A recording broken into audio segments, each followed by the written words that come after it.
मैंने तुम्हें अपनी गोद में बैठा लिया, अब उसे अलविदा कह दो। संगीत। मेरे बच्चे कैसे हो तुम? आज मैं तुम्हारे लिए बहुत प्रसन्न हूँ, क्योंकि तुमने बिना किसी शिकायत के उन सभी चुनौतियों का सामना किया है जिसे कोई साधारण व्यक्ति नहीं कर सकता।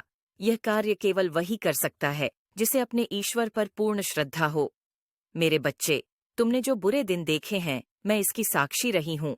मैं जानती हूँ, तुमने बहुत दर्द सहा है। अपने छोटे से जीवन काल में तुमने हर प्रकार का कष्ट भोगा है, किंतु तुम्हें कभी अपनी माता की शक्ति पर संदेह नहीं हुआ।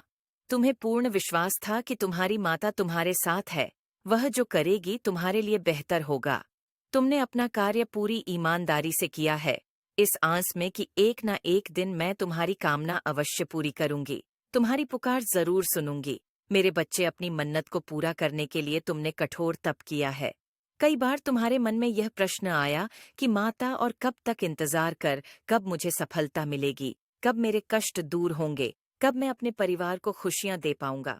मेरे बच्चे, वह समय आ गया है, तुम पूरी तरह तैयार हो। बहुत जल्द तुम्हारी मन्नत पूरी होने वाली है। इसी महीने के अंत में तुम्हें अकल्पनीय चमत्कार दिखेगा। मेरे बच्चे, ये सोच लो कि अब तुम्हारा कद ऊंचा होने वाला है। समाज में तुम्हारे नाम का डंका बजेगा। केवल कुछ लोग ही नहीं, आसपास के कई क्षेत्रों में तुम्हारा नाम गूंजेगा। तुम्हारी सफलता के चर्चे होंगे।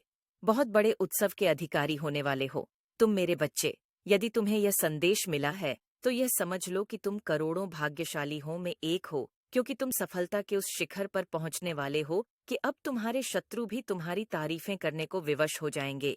मेरे बच्चे, तुम्हारी चतुराई, तुम्हारे विवेक का आभास सबको है। लोग जानते हैं कि तुम बहुत नाम, पैसा और इज्जत कमाओगे, इसलिए तुम्हारे शत्रु भी अधिक है। कदम कदम पर जाल बिछाते रहते हैं। उन्हें विश्वास है कि एक दिन तुम इतने सक्षम हो सकते हो कि वह भी तुम्हें टक्कर नहीं दे पाएंगे। किंतु मेरे बच्चे, तुम उनकी उम्मीदों से भी बहुत आगे निकलने वाले हो। तुम्हारे शत्रुओं को इस बात का भय है कि तुम उससे आगे निकल जाओगे, किंतु सत्य तो यह है कि तुम्हारी छलांग इतनी लंबी है कि तुम्हारी बराबरी करना तो दूर, तुम्हारे समक्ष उसका अस्तित्व ही मिट जाएगा। मेरे बच्चे, बहुत सताया तुम्हें लोगों ने, यहाँ तक कि तुम्हारे अपने करीबियों ने भी तुम्हारी कमजोरी का लाभ उठाया। तुमने सबकी खुशी के लिए बहुत कुछ किया, किंतु फिर भी तुम्हारे हक में केवल बुराई ही आई। सबने तुम्हारी अच्छाई पर प्रश्न उठाया। गलती किसी की भी हो, कलंक तुम पर ही लगा। कुछ बातें ऐसी हैं जो तुम कभी भूल नहीं सकते। मैं जानती